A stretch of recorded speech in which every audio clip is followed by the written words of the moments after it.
Bonjour tout le monde et bienvenue dans Manga Show, l'émission qui parle des nouveautés manga. Et aujourd'hui, on parle de deux nouveautés manga. On va parler de deux nouveautés de chez Black Box Edition. C'est deux one-shots tirés des univers de Go Nagai. Le premier, c'est Strong Days, The Apocalypse of Devilman, un spin-off de Devilman, et Devilman versus Getter Robot. Là aussi, un spin-off de Devilman, et on va parler tout de suite. Les membres du groupe de rock amateur The Flyers, face à la guerre entre les démons et les Devilman, doivent choisir leur camp, quitte à se séparer et à bouleverser leur amitié. Alors, avant de commencer à parler de Stranger The Apocalypse of Devilman, je vais faire un petit point sur qu'est-ce que c'est que ce one-shot. Alors, c'est une histoire parallèle au manga Hamon The Dark Side of Devilman, qui est lui-même un manga spin-off de Devilman. Alors Devilman, le manga d'origine de Go Nagai, et Hamon The Dark Side, vous avez compris, c'est deux mangas qui sont disponibles chez Black Box Edition. Ça aussi, c'est chez Black Box Edition. Alors Hamon, ça racontait des histoires qui se passaient avant Devilman. C'était surtout le avant, c'était vraiment les origines des démons, à la préhistoire. Il y avait des histoires qui se passaient vraiment pendant Devilman, et là c'est une histoire qui se passe durant Devilman. Honnêtement, vous pouvez lire ce manga sans avoir lu Hamon. Devilman limite aussi, même si bon, vous n'allez pas comprendre le contexte, c'est quoi les démons, tout ça, c'est pas expliqué, c'est vraiment une histoire à part, faut avoir lu au moins Devilman pour l'apprécier. Hamon, je dirais pas qu'il faut l'avoir lu, parce que c'est vraiment, il n'y a aucun lien, bon, si je dis pas de conneries, entre les deux œuvres, mais Hamon est une bonne série, donc si vous l'avez pas encore lu, il faut lire. Alors grosso merdo, que raconte ce manga? Alors comme je l'ai dit dans le résumé, on va suivre les aventures du groupe The Flyer durant les événements du manga Devilman. On va voir ce petit groupe de rock amateurs, c'est des petits lycéens, donc les trois membres, qu'est-ce qu'ils vont devenir durant les événements du manga Devilman. Donc il y a deux Devilman dans le groupe et un humain. Et il va y avoir des accroches, des séparations, parce que forcément, ils sont trois, et ces événements vont les faire se séparer. Alors en plus, j'ai l'impression qu'il y a des échos aux personnages principaux des Devilman, parce que les deux personnages qui sont des Devilman, ils ressemblent un petit peu à Satan et à Hamon, à Devilman, donc à Ryo et à Akira, et bah leurs prénoms font un petit peu ici et quoi ça. Il y en a un qui s'appelle Ryu, et l'autre qui s'appelle Kira. Ryu, ça ressemble quand même pas mal à Ryo, et Akira, ça ressemble pas mal à Kira. Donc est-ce que c'est des liens aussi en plus? Mais voilà, c'est une petite lecture sympathique. Au dessin, c'est toujours Yu Kinutani, qui avait fait Hamon The Dark Side of Devilman. Et entre sa première œuvre, donc Hamon, et celle-ci, il s'est passé 5 ans. Alors ça se remarque pas trop, mais il touche quand même toujours sa bille au niveau dessin. En gros, c'est toujours super beau, c'est toujours super bien dessiné, il y a des magnifiques effets de noir, les démons sont juste incroyables, et putain, il y a toujours ces magnifiques tétons. En plus, on a le droit à un petit caméo du Godzilla barbu, et ça fait plaisir. Alors, en conclusion, je vais être honnête avec vous, cette série, c'est pas un saint graal, c'est pas un indispensable de la collection Go Nagai. Honnêtement, ouais, si vous hésitez entre deux séries de Go Nagai, c'est pas ça qu'il faut prendre, je vais être honnête.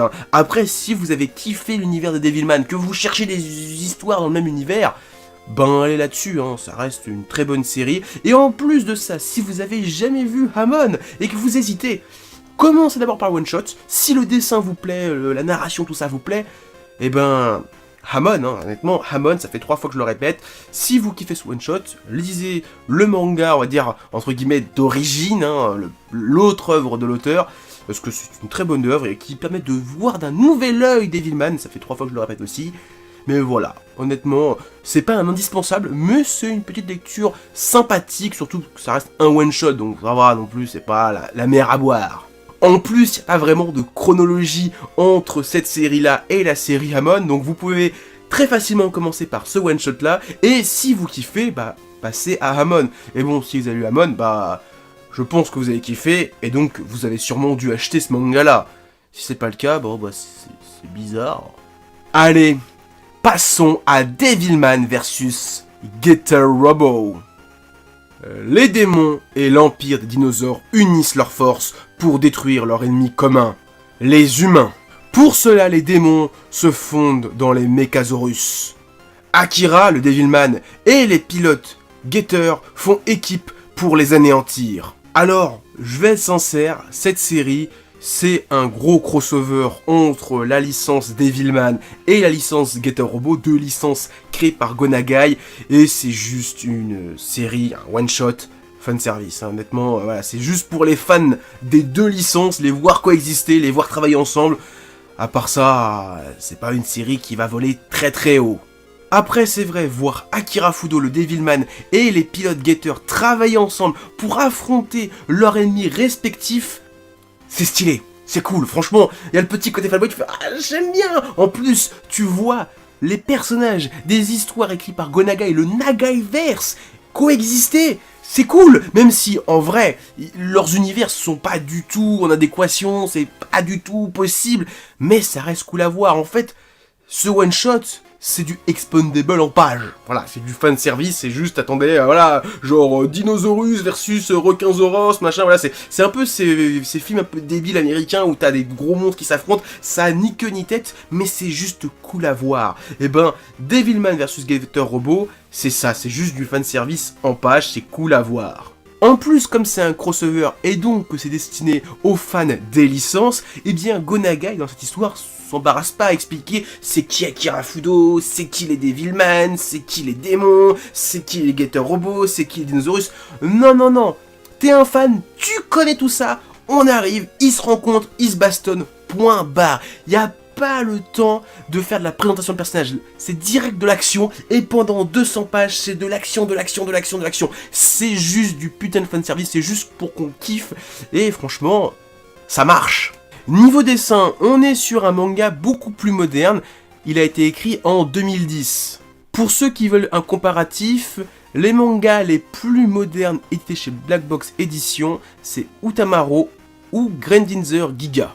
Alors le style reste quand même toujours old school, mais on est quand même bien loin des dessins des années 70 de Devilman ou de Mazinger Z. On reconnaît la patte de Go Nagai, mais on ne peut pas nier que le dessin est quand même beaucoup plus moderne que dans ses œuvres plus old school. En plus de ça, la série se voulant assez fanservice, on balance direct la sauce et on a quand même pas mal de pages avec des scènes d'action. En conclusion, Devilman vs Getter Robo, c'est cool, c'est bien dessiné, c'est une super histoire, c'est fun, c'est un bon one-shot. Par contre, je me pose une question, pourquoi c'est édité en France aujourd'hui ? Si je dis ça, c'est parce qu'à l'heure actuelle, le manga Getter Robo, qui va être édité par Isan Manga, n'a pas encore été édité en France. Donc, en théorie, il y a une très grosse majorité du public français lambda qui connaît pas Getter Robo. Donc, un spin-off Devilman Getter Robo, Devilman il connaît, c'est ouais, il y a Crybaby, je connais, Masaki Yuasa, Netflix, ok. Getter Robo, néant, pour l'instant personne connaît. Et c'est un peu risqué de faire un manga spin-off crossover quand tu connais pas l'autre partie du crossover. Donc en vrai, c'est surtout que j'ai du mal à vous le conseiller parce que je vais vous montrer un manga crossover dont l'une des moitiés vous la connaissez pas encore. À part vous dire, si vous kiffez ce crossover et que vous kiffez les Getter Robo, ben lisez le manga Getter Robo qui va sortir bientôt. Mais si c'est pas le cas, ça va servir à quoi? J'ai voulu juste vous dire, hey, lisez ce crossover, c'est bien, voilà. Donc je trouve que c'est un peu risqué à l'heure actuelle. Peut-être dans un an ou deux, une fois que Isan Manga aura sorti Getter Robo, ça aurait été super intelligent. Mais là, je trouve que c'est bizarre comme idée de licencier ça. En conclusion, j'ai kiffé les deux one-shots. Après, j'ai quand même une certaine affinité pour Devilman vs Getter Robo parce que ça reste un putain de kiff de A à Z. Même si je suis un petit peu dubitatif par rapport au marché actuel, ça reste quand même une lecture vraiment fun de A à Z. Donc voilà, c'est tout ce que j'avais à dire. Avant de vous quitter, pensez à mettre plein de pouces bleus, partagez la vidéo et laissez des commentaires. Et surtout, en description de cette vidéo, vous trouverez des liens pour aller sur mon Facebook, mon Twitter et mon Discord. Allez, à plus tout le monde et continuez à lire des mangas.